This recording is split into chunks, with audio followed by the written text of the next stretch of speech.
gentlemen, distinguished guests, to our cruise line members, executive partner members, industry colleagues, and our friends from the media, welcome.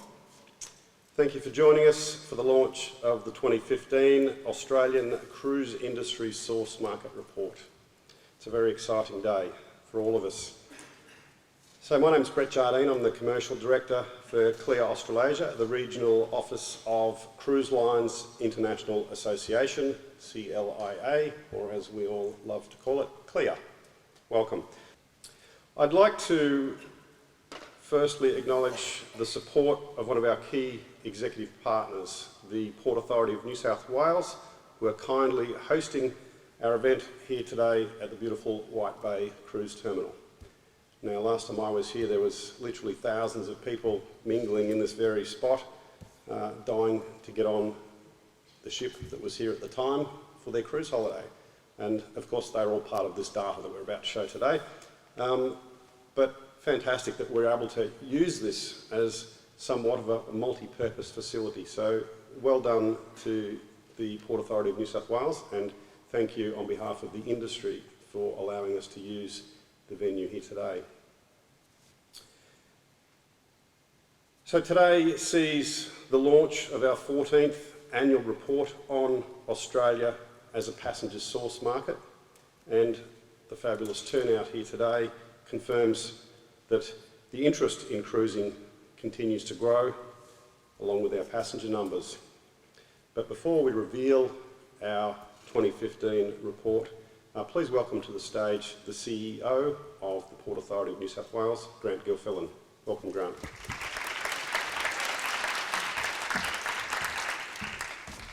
Yeah, thank you very much, Brett, and to all of you, a very warm welcome to what I'm sure you'll agree is an absolutely fabulous building, isn't it? Last year we held this at the OPT, which is a far more important asset to us than this one, but this is a spectacular building in its own right. For some of you, I know it's your first visit to the building, and I hope you view it the same way we do. It's something very special. It's almost a hidden gem within Sydney. I thought I would actually read something to you about this building. Back in 2014, it was awarded the Harry Sadler Award for excellence in architecture, and an article was written about it, and the article said, cruise terminals are often about as joyless as airports. Paul Berkemeyer, jury chairman of the National Architecture Awards, said the master stroke was to retain the big gantry, the supporting gantry for the cranes that used to move the containers around. The undulating roof of sheets that stretches between the two gantries boosts natural ventilation in a design as much a credit to the client, Sydney Ports, as it was to the architects, he said. It's a building that I think welcomes people when they come to get on a cruise or get off a cruise.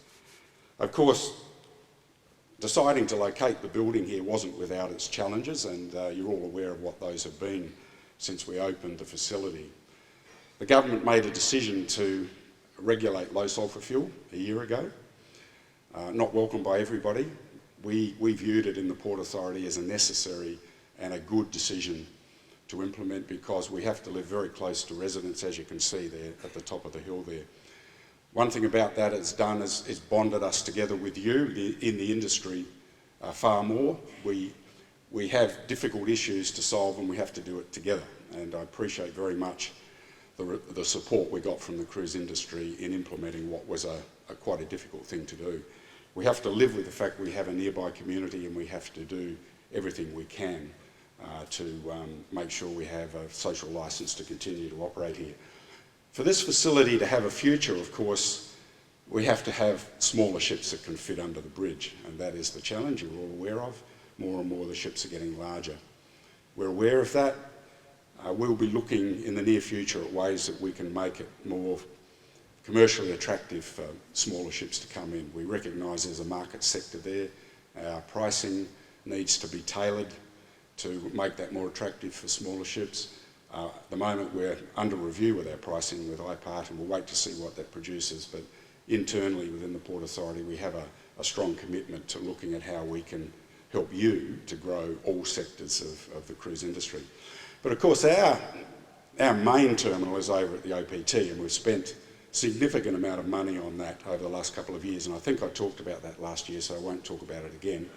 But this year we're building or constructing a new bollard there for the southern mooring. We need that for the larger ships, Ovation of the Seas at the end of this year, and a new build by P&O at the end of 2019. So we'll continue to invest as we need to. But cruise is growing elsewhere as well, in Newcastle, and Jeff Crow, the CEO of the Port of Newcastle, is here today. They're keen to see cruise grow there. We're waiting patiently for a report back from government as to whether our joint submission to build a terminal there was successful or not. We hope it will be, and that will help to grow cruise into Newcastle. Eden is a great success story and a great announcement a couple of days ago. Another 29 million coming from the state government, along with 10 million from the federal government, and an additional 3 million originally from the state government, plus 2 million from the Bega Council, to build an adequate facility to bring the ships alongside in Snug Cove and Eden.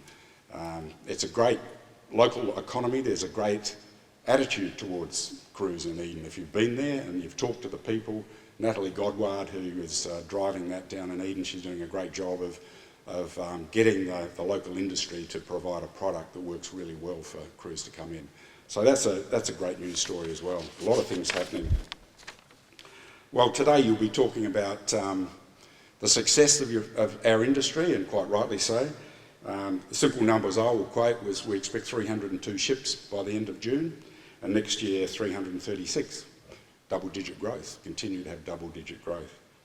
So the challenge is to find that capacity east of the Harbour Bridge or elsewhere down in Port Botany. We are doing what we can at the moment to try and keep that alive and active as an issue within government. There is a study underway. The study has a resemblance to a previous study that was done. We have concerns that the study is being driven from within a government department rather than being driven by the industry itself, but we'll wait to see what the results of that are. But we have to get off our backsides and actually make something happen and stop eternally planning how we are going to provide more capacity. The real challenge is to have our stakeholders in New South Wales, particularly government and others, appreciate the value, the true value, not just the $2.5 billion, the real value that cruise brings. When I travel the world and I talk to CEOs in other ports, some of which are major cruise ports like Miami, Barcelona, their whole mindset is around how valuable cruise is, and it permeates through government, and it creates that can-do attitude towards bringing more capacity online. So we've got a lot to do. We had a very interesting board meeting up in Newcastle a couple of days ago. One of my directors here is Zarana Bull, who I'd like to acknowledge, bringing fresh eyes on how we stimulate and get a lot more push from government and getting this issue resolved. Just giving you that flavour of it so you know we're not sitting silently in the background hoping that something will happen. We're going to do a lot more to make it happen. So I have to say, as an industry, you're fantastic to work with. You have everything to be proud of. I would like to give my own personal thanks and acknowledgement to Gavin Smith for the work that he's done, and also to welcome Steve O'Dell, who's more than qualified to fill those very, very large shoes, and I'm sure we'll continue to have a very warm and close working relationship with you all. So congratulations, we look forward to continuing to work together with you. You're basically a terrific bunch of people to work with. Thank you very much.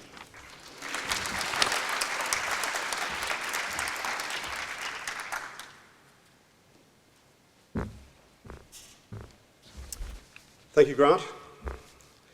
Well, as the cruise industry continues to grow, so too does the interest of many different stakeholders. So for those of you that are attending this presentation for the first time, a warm welcome.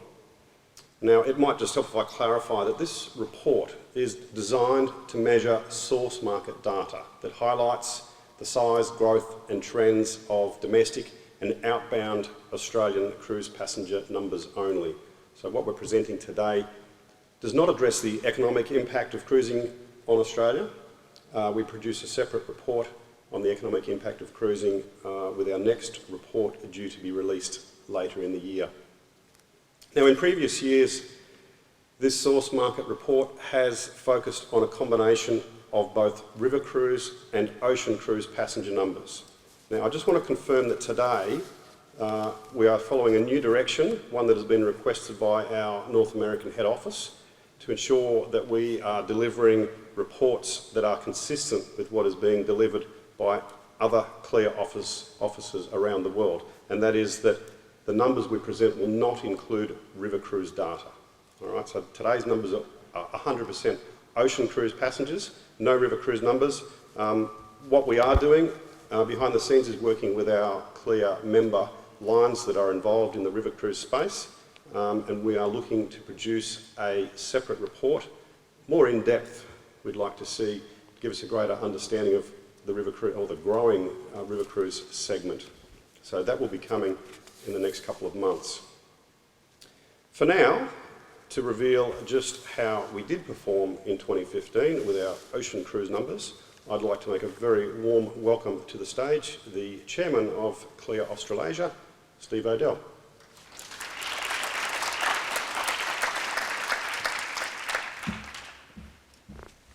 Well, good morning, everyone. Thank you, Brett, and welcome, everyone. I'm delighted to be here in my new capacity as CLIA Chairman Australasia. But it would be very remiss of me to not let this opportunity pass by giving some thanks to two retiring people from our CLIA board, Anne Sherry and Gavin Smith. They both stood down at the AGM a couple of weeks ago, and as you know, they have been real stalwarts for our industry and people who've driven our interests very hard over the last few years. Gavin, in particular, as chair for 5 years. That's a long time to be a chairman. I'm promised 2, I think. But Gavin did a tremendous job, and of course it was a very big time of change for CLIA because we moved to becoming much more of a global organisation and less of a regional. The important thing in that, of course, is that what we need to do now is make sure that we keep our regional priorities as we are part of a bigger organisation. But the bigger organisation, of course, brings us many benefits, not least all the resources that are in Washington that we can call upon. We have a new board, and we have a lot of new people in the board. Some of those people are here today. Some of them have served for a while, Karen Christensen, Andrew Milmore. New members to the board, Stuart Allison Princess, Adam Armstrong, who sends his apologies today. He just landed back from Europe. Andrew Milmore, I think I mentioned, Lynn Clark, who's been on the board for some time, Jennifer van der Creek, Carnival, and Serena Bratton from Ponant. All of these people form a very strong board with a broad knowledge, and I think based on the first meeting we had all together, there are a lot of things that we're going to be able to achieve in this new chapter. Everyone loves a good news story, and it's my pleasure to be able to tell it. But before I do that, I would just like to say that I'm very happy to be back representing our peak industry body. As some of you may know, I had the honour of being chair for the International Cruise Council of Australasia in 2006-2007, before it became CLIA Australasia. So with grey hair and spectacles in between, I can also tell you that a lot has changed with the cruise numbers since then as well. Back then, in 2006, I was telling someone a story a short while ago that we actually struggled to get cruise statistics together at all.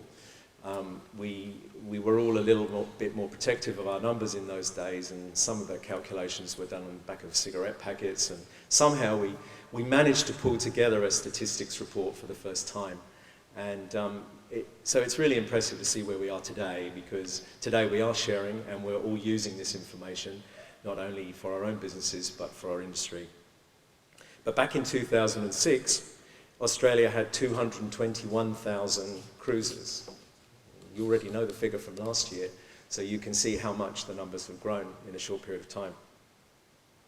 We knew that the business would grow, but I don't think any of us really had any idea just how fast and how impressive the growth would be. And I have to say, having worked away in Europe for the last 5 years, One thing I think we can all really appreciate about the market here is that there is such terrific enthusiasm for the growth of the business with our trade partners, within our industry as well. There's just a huge inspiration here. It's very dynamic. The growing numbers of ships in our waters and the expanding range of home ports are increasing the number of Australians taking holidays at sea. So it's nothing short of thrilling that how these numbers have grown. All of these factors have combined to give us another record year in 2015. As Brett said, this year's figure represents the number of Australians who took an ocean cruise. So let's watch this short video to see what we've all been waiting for.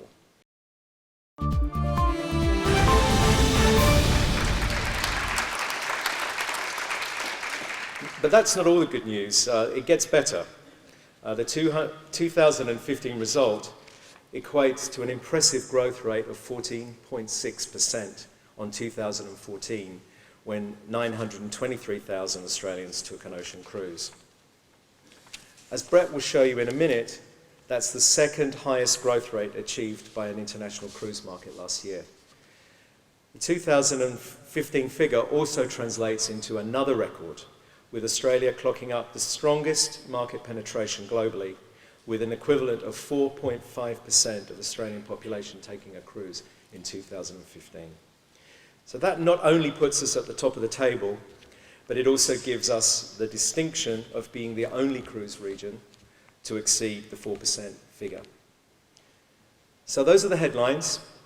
It's a fantastic result, and it's testament, I would say, to the hard work that comes from all around our industry in Australia. So it's now my pleasure to hand back to Brett, who will show you some more of the detail underneath these numbers. Congratulations once again to everyone, and thank you very much.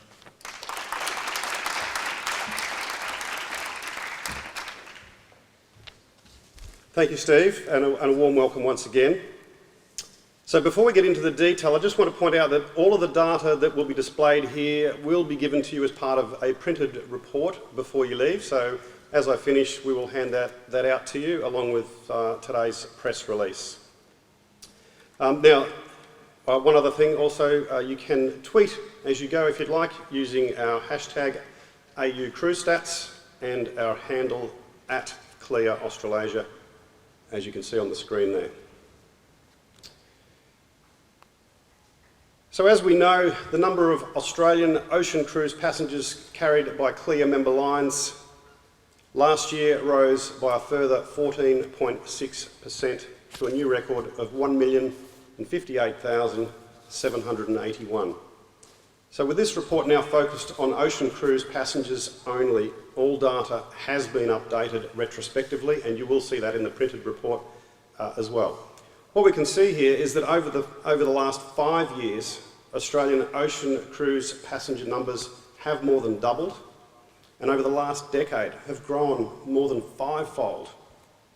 The average annual growth rate over this 10-year period has been a very impressive 19.2%. Looking at how Australia has performed on the world stage, our 2015 report confirms Australia has retained its position as one of the world's dominant growth markets for cruising, thanks to our 14.6% increase. For some time now, we've been alluding to the potential of the Chinese source market, and now we have some credible data to share that shows just how robust China has been, with expectations of strong continued growth in the years ahead. As you can see from this chart, our Kiwi cousins were the only other key source market to record double-digit increase aside from China in 2015. In fact, our growth from Australia was the equivalent of Canada, France and the UK combined. And as you can see there, the world's most mature source market, the United States, retracted marginally by 0.1%.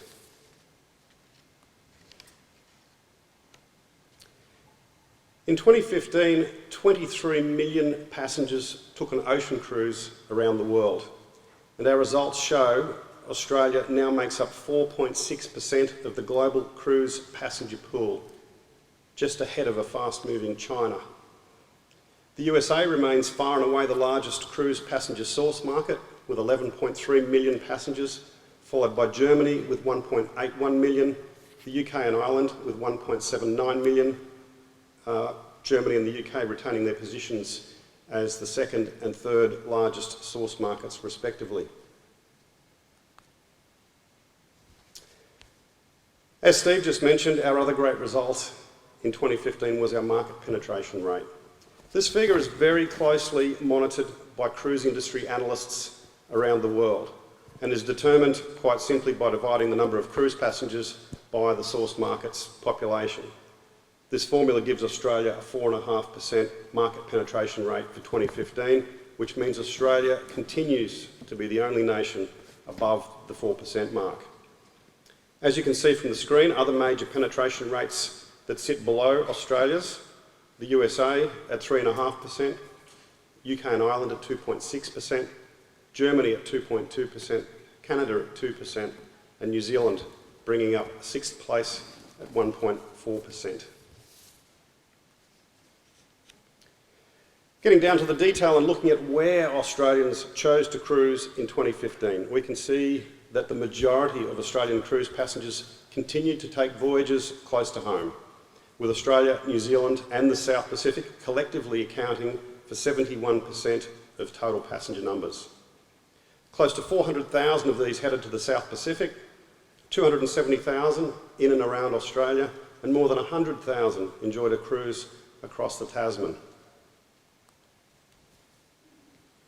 Europe's position as the leading long-haul market was unchallenged, with passenger numbers exceeding 100,000 for the first time and accounting for a 9.5% market share, to make the region Australia's third most popular destination overall for ocean cruising. Of this total, 30% opted for a Northern Europe cruise and 70%, or more than 71,000, enjoyed the waters of the Mediterranean. It is worth noting that total Europe ocean cruise numbers have grown by more than 120% in just 4 years. Asian cruising looks like the region to watch as our market continues to evolve. Ocean cruising in Asia now represents 9% of total Australian cruise passengers, and with the continued rapid deployment of vessels to the region, more and more opportunities will be available for Australians to discover this culturally diverse region by cruise ship. The Americas combined continue to enjoy strong interest from Australian cruise passengers, with the region's share just shy of 8%, whilst world voyages and other smaller regions combined are less than 2% of the total. Cruising to the South Pacific once again attracted the most passengers. However, the biggest percentage growth was achieved in the Asia region, with numbers rising 71.5%. Now, this is certainly an exciting story, and no doubt one that cruise industry analysts will be watching very closely. Now, to my point a moment ago, the number of ships being deployed to the Asia region creates a lot of opportunity, not only for Asian-based communities to experience what a cruise holiday is all about, but also for international visitors, such as Aussies and Kiwis, to discover the many different cultures that are accessible within one cruise itinerary in that region. The other very noticeable change in this year's data is the rise in the number of Australians taking a cruise in our local waters. Now, these numbers are undoubtedly stimulated by the continued growth in short break cruise opportunities. Short break cruises are good for the long-term prosperity of cruising, as they appeal predominantly to first-time cruisers, many of whom will head back to the sea for a longer cruise at a later date. Plus, they often visit regional ports, so to help raise further awareness of cruising as a holiday option, and not to mention, I should say, an important economic contributor to these regional areas. Northern Europe also performed extremely well in 2015. Despite the travel time to access this stunning part of the world, and a relatively short season, Australians are clearly responding to the opportunity available to cruise the magnificent Baltic region and Norwegian fjords. Alaska recorded its best performance on record with another 19.4% in growth. Australians cruising across the Tasman and around New Zealand have exceeded 100,000 for the first time. And we can see also now how other regions have changed in 2015 with single-digit growth for other Americas, Mediterranean region, and other smaller destinations combined. As you can see, we've experienced a slight contraction in real numbers in the South Pacific, the Caribbean region, and for world voyages.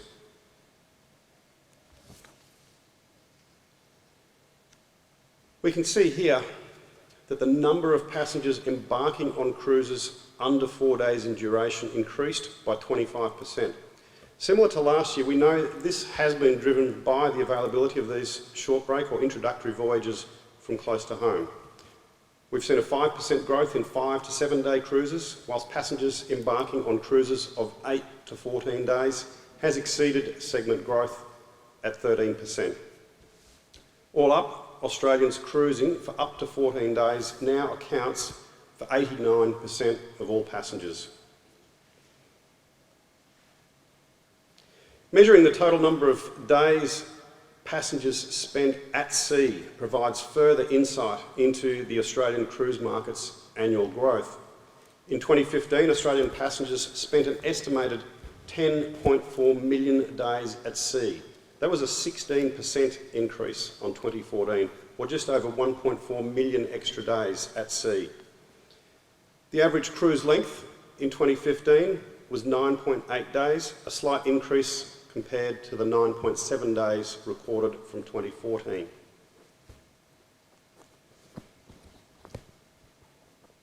As we've seen in previous years, New South Wales and Queensland, the only two states in which cruise ships are based year-round, maintained their positions as the two biggest source markets for Australia.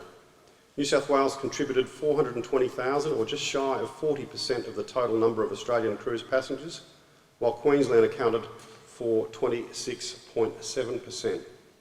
Of significant note also is the growth in cruise passenger numbers from Queensland alone was close to 30%, or more than 64,000 passengers over 2014. We've also seen some excellent growth in cruise passenger numbers from Western Australia and South Australia. In WA, 17% growth now gives them 7.5% of the total source market here, while 19% growth in South Australia now delivers a 5.9% market share. Whilst Victoria did deliver a 7.8% growth in 2015, it sits at the bottom of the ladder in terms of market penetration by state at 2.9%, compared to the ACT, New South Wales and Queensland that all boast a market penetration rate in excess of 5%.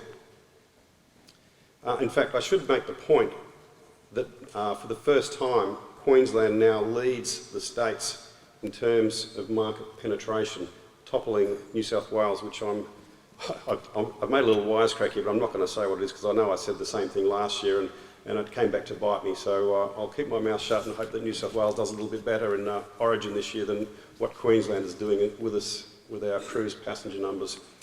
In previous years, we've seen passenger numbers change a little bit. What we can see here in 2015, no single age group actually dominated the Australian cruise market. In fact, passengers were spread quite evenly across the majority of age categories, with 42% of passengers aged under 50 years and 58% over 50 years. These results clearly demonstrate what we continue to say is that the wide variety of ships now sailing to destinations around the world are delivering on our promise that there is a cruise out there for everyone. So what lies ahead? With a target of 1 million Australian cruise passengers once slated for 2020, now behind us, all being well, a revised 2020 target of 2 million passengers is certainly feasible, with an average 13.6% annual growth over the next 5 years. If achieved, this would have us boasting about a very healthy market penetration rate of 7.6%. In closing, I'll just recap on some major points. In 2015, more than 1 million Australians experienced an ocean cruise. Australia continues to be the only major source market in the world to deliver a market penetration rate above 4%. In 2015, our total cruise passenger numbers, ocean cruise passenger numbers, increased by 135,000, our third largest year of actual growth, and as you can see, this is the third year running of similar growth in real numbers. Our increase of 14.6% in ocean cruise passengers means we have now delivered 19.2% average annual growth over the last decade. Cruising from local ports remains consistent with previous years, representing 71% of total ocean cruise passengers in 2015. The number of Australians cruising on domestic itineraries increased significantly in 2015, up by about 80,000 passengers. Europe remains Australia's choice as the #1 long-haul ocean cruise destination. Asia recorded the biggest growth rate, something that has been on the radar for a few years. And finally, total sea days, or time spent at sea by Australian cruisers, has increased to 10.4 million days, up 16%, and at an average length of cruise of 9.8 days. So that brings our presentation to a close. Congratulations to everybody in the room. You have all played a part in this fantastic result. If there are anyone who has any questions, more than happy to take them from the floor now. We have a roving microphone. Yes, we do. Emily's standing over here. Thank you, Em. I have with me my panel of experts here. Thank you, Grant Gilfillan from the Port Authority of New South Wales, Steve O'Dell as Chairman of Clare Australasia, and also have us with us Neil Linwood, Managing Director of Clare Australasia. So if anyone has any questions, I'm happy to moderate and send you in the right direction.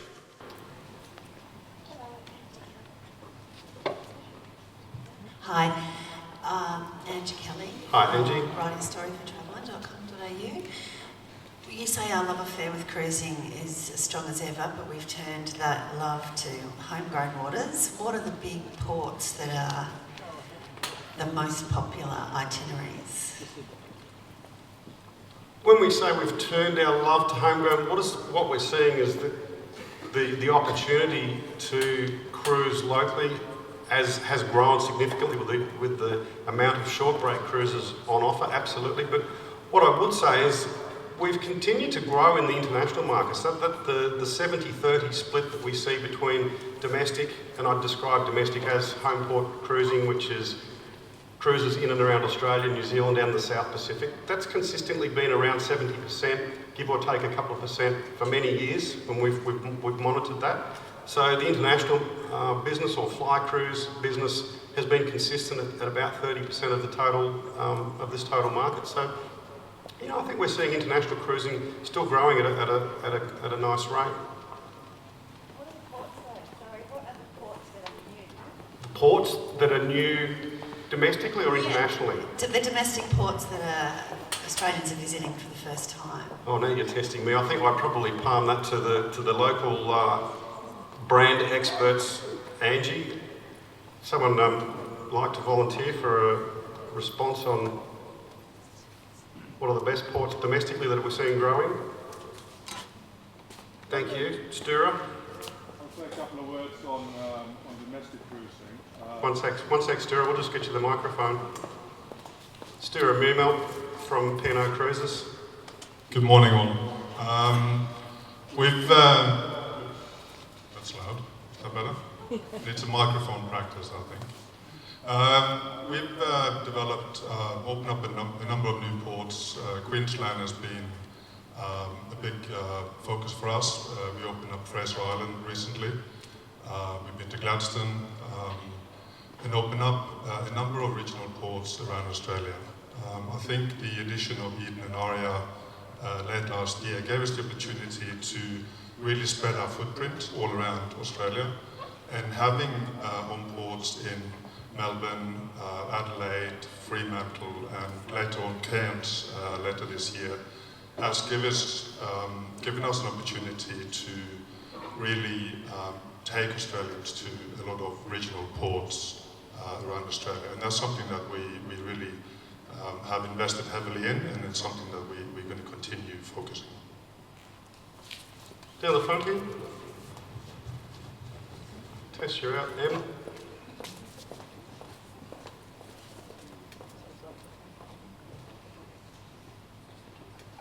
Thanks, Brett. Quentin Long from Australian Travel Media. Congratulations on the results. Thanks, I just Quentin. wanted to know, did you match capacity growth to passenger growth to see if there was an increase in overall, or was it matched, basically? Not specifically, Quentin, but I think it's fair to say that over many years, this market has been very much capacity driven, and to date, we have well and truly filled the capacity that's been made available locally, and of course, we're just a small part of what is available, in international regions. So, not to answer your question, not specifically, but I think, as I said, over the years, we've certainly tracked in terms of filling the available capacity that's been made available to us here.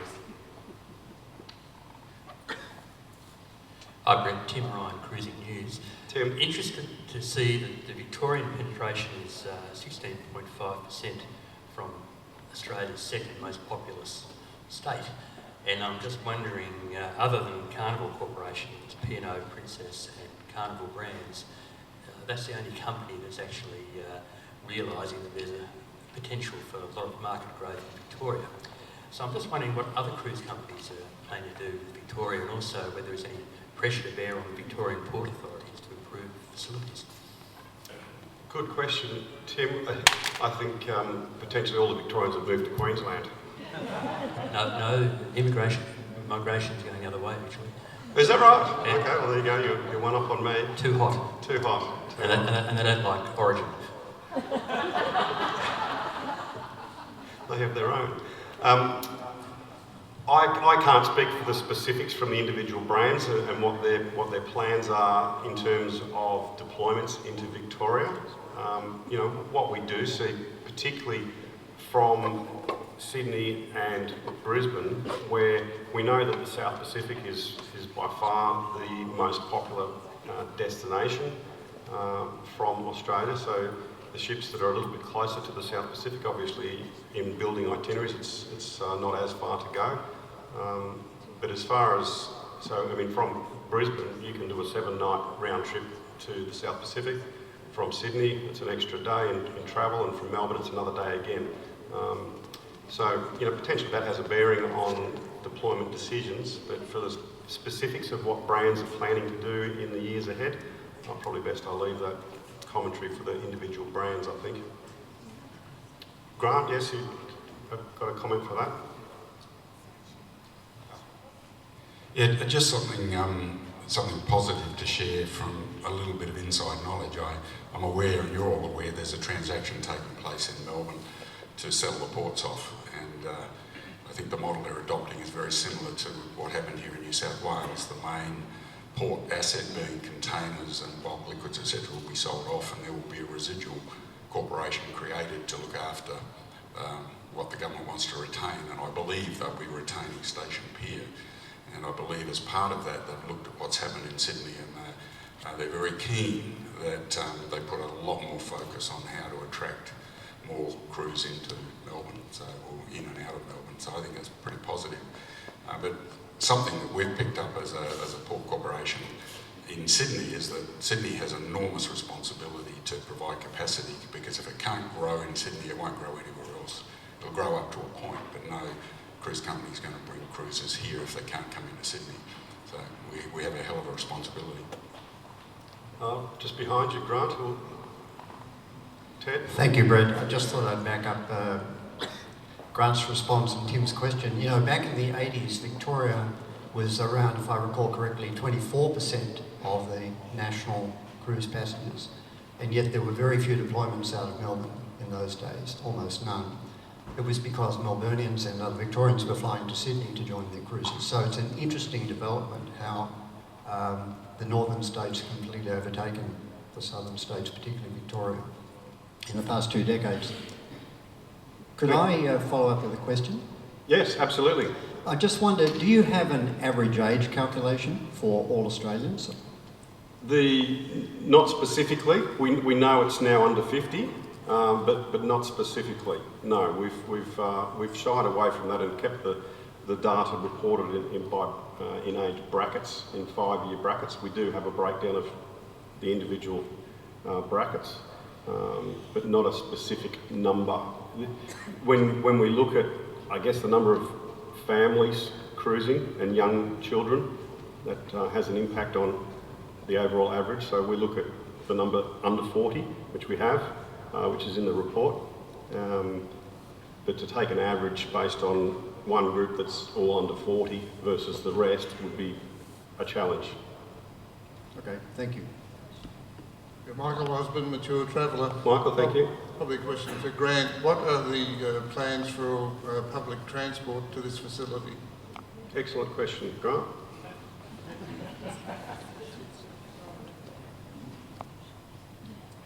Oh, can we just grab the mic over the front here whilst Grant's contemplating his response? Are you referring to this facility here, or for... look, there's so much going on in this area in terms of planning within government at the moment. You've heard of urban growth with a proposal for Glebe Island and the White Bay Power Station. Government has a huge number of plans for this general area with light rail. There's been a proposal for an aerial skyway that was kind of scoffed at early on, but maybe it will surface as one of the options. A metro, another harbour crossing that comes somewhere through here.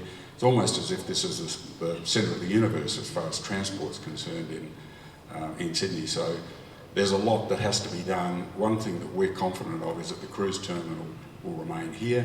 Its life and its efficiency will depend on us keeping the smaller ships coming here, those capable of coming here. But we think out of what urban growth are doing and what the government's doing around transport will improve dramatically the access to this area and open it up so that it's not just a vibrant cruise terminal, but it's actually a vibrant facility for usage. So watch this space. So we know there's a lot going on, but it's a lot of it's outside of cruise, but I think the net result will be a benefit for cruise. Okay, we have a few more questions.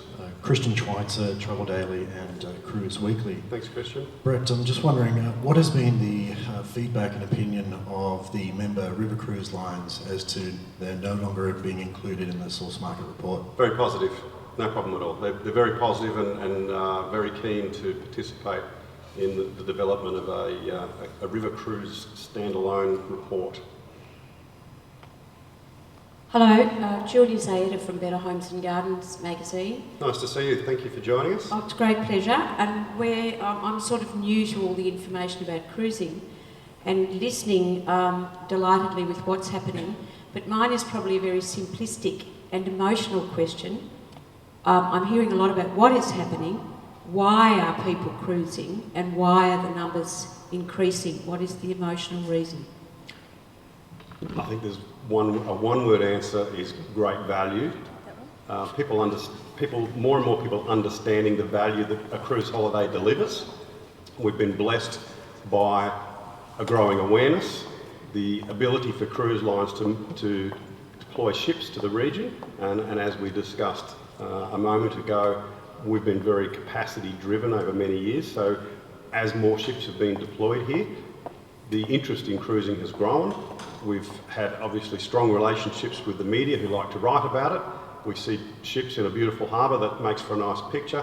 That stimulates consumer interest. We've got a very strong travel agent distribution channel. They're well educated thanks to the work that CLIA does in the travel agent accreditation space. So all of those things added together helps people to understand what cruising does deliver, and that's great value as it continues to grow. In fact, you could cruise holidays today virtually, literally cheaper than what they were even 10 years ago. Great value. Jennifer. Excellent, thank you. I think it's a great question. I think one of the things that's really driving it is there's a lot of... Can't hear the question, Brett. Yeah. It was the same question back up. What are you guys doing way back there?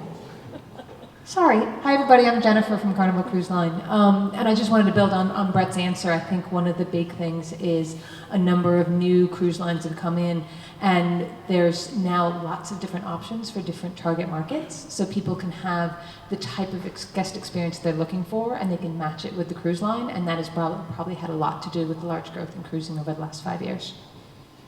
Excellent response. Thank you, Jennifer. We have another question down the front here. Morning, Jim Wilson, Latest Australia.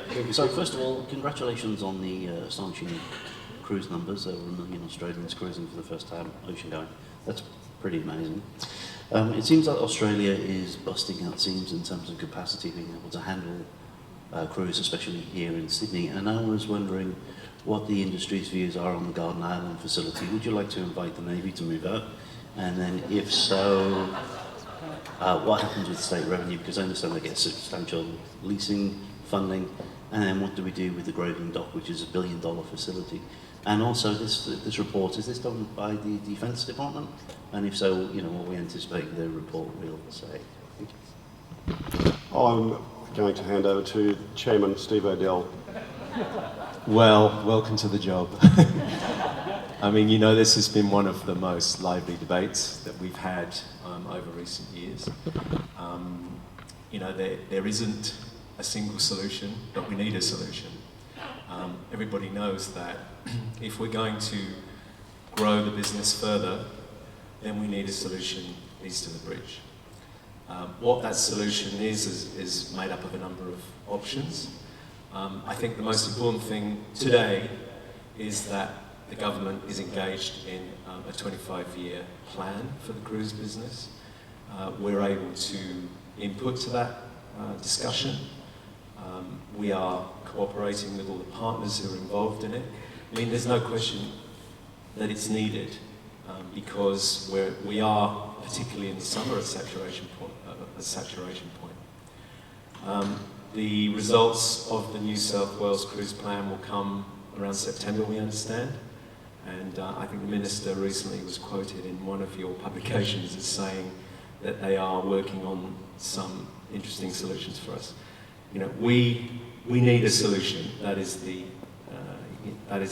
main point here. We've talked about it for a long time, but the cruise lines are not going to come. They're going to find other alternatives if we don't have the places to berth the ships. There are other solutions like Atoll Buoy, for example, for smaller ships, but you can't turn around a ship there. You can really only operate it mid-cruise. So we're welcoming the discussions. CLIA is part of that discussion, along with the ports, of course. I think the most important thing is we all work together for this solution, because a single voice of an association or a single voice of the port is not going to do it. The government have to understand in New South Wales that Sydney is it, because if we don't have Sydney, particularly for international cruise lines, if we don't have Sydney in an itinerary, it actually begs the question whether we come to Australia at all. And the other states depend on Sydney for that decision. So I think it's a really critical issue. The government are discussing a number of options. We're ready to engage with them at the time when that report is ready, which I gather will be in a couple of months. I don't know if that answers fully, but Grant. Just build on what Steve's saying very cautiously. We had a vigorous debate at our board meeting a couple of days ago about this, and as our harbour master, Phil Holliday, who's sitting there, made the classic statement of the whole meeting, I think, when he said the Navy are very good at attacking, they're very good at defending, they're bloody awful at rolling over, which is what we've been trying to do. So I think there's been different approaches taken to the Navy over time, and it hasn't it hasn't penetrated the barrier at all. So what that says is you need a different approach. It's definitely not either or. It has to be something that ultimately works with the Navy in some way that's acceptable to them. But it has to be one of a suite of solutions. That might be a short, medium-term solution. There needs to be something else beyond that. If we got tomorrow 1 or 2 berths at Garden Island, at the growth rate that Brett's talking about, that gives us another 5 years. Think about it. Really, it's what we're talking about, 5, maybe 10. We need something beyond that within Sydney Harbour. We need to look outside Sydney Harbour. We're hopeful as well, and Philip and John McKenna have been actively involved with government in trying to steer them in the direction of practicality. It's one thing to come up with solutions. Someone has to give them some insight into whether that will suit the cruise lines or not. And ultimately, these processes really need to have the cruise lines in the tent as well. So it's a vast improvement on the previous process that was run, but we'll wait and see what it comes up with, and then it'll get into the issues of funding because of its new infrastructure, all those sorts of things. We are there arguing that it's absolutely vital we do this. We've got to find that solution. The Navy, I think, Garden Island is a part of the solution, but we can't dictate it to the Navy what it will be. Thank you, Grant. Chris Meyer from the New South Wales Department of Premier and Cabinet. Chris, thank you. Hi. I'm curious to get the industry's views on why the United States market is flatlined. Excellent question. Probably couldn't answer that myself specifically, as we don't work in the US market. I think we'd probably have to come back to you on that. No, sorry, I can't answer that. Steve, you've connected commercially with the US. Is that? I'll try. Well, the US market. I mean, obviously, the size and scale of that market dictates a lot, and I think particularly in the last couple of years, there's been a shift of capacity out of domestic cruising ex-US. More ships going to Europe. Actually, what you're seeing now is Europe's having a tough time, and more ships are going back to US. So I think you'll always see it fairly in low numbers because of the size. It's 11 million passengers, but a lot depends on geopolitical situations, how cruise lines are trying to source their business. Particularly for the big groups, we try to source a lot of business in Europe, but also you see us moving into other parts of the world. Deploying ships in Asia, for example. So I think it's always going to be a volatile situation. It will a lot depend on geopolitical situations, and it will look, if you look at the big 3 groups particularly, I think the growth will follow where we're shifting our capacity. Thank you, Steve. I was just going to add to that. It is worth noting when we first put this report out 10 years ago, the US source market was close to 90% of total cruise passengers around the world. Their numbers have continued to grow to where they are today at 11 million, but they're now only 50% of the world's cruise market. So the product has become a much more global product, and those delivering the product have realised that they have the ability to expose the product to a much wider audience than just North America, which is a great thing for all of us. Next question. Well, I think we've probably got time for 1 or 2 more questions. Hi, Warren from Australian Associated Press. Got to admit, I'm pretty new to this sort of information as well myself. My question sort of follows on what's already been discussed. Where specifically around Australia would you like to see the construction of new terminals? And I guess, do you acknowledge that there's been some community opposition to the construction of new terminals in the past, and how do you overcome that? I'm going to introduce Neil Lingwood, Managing Director of Clear Australasia, right behind you, Neil. Thank you. Look, I think to start with, the focus is on the home ports. Big Brisbane, Melbourne, Sydney we've talked about, Fremantle. They actually provide the platform for these newer ships, bigger ships, to come to our region in the first place. And then through our economic impact studies and short break initiatives of P&O and other brands, taking that message out to the regions and encouraging the regional destinations to invest in infrastructure, and Eden is a great example of that. There are a lot of other destinations that are on that bandwagon, as it were. Yes, there are some objections in certain areas, and Gold Coast is probably the most vocal and well-known of them.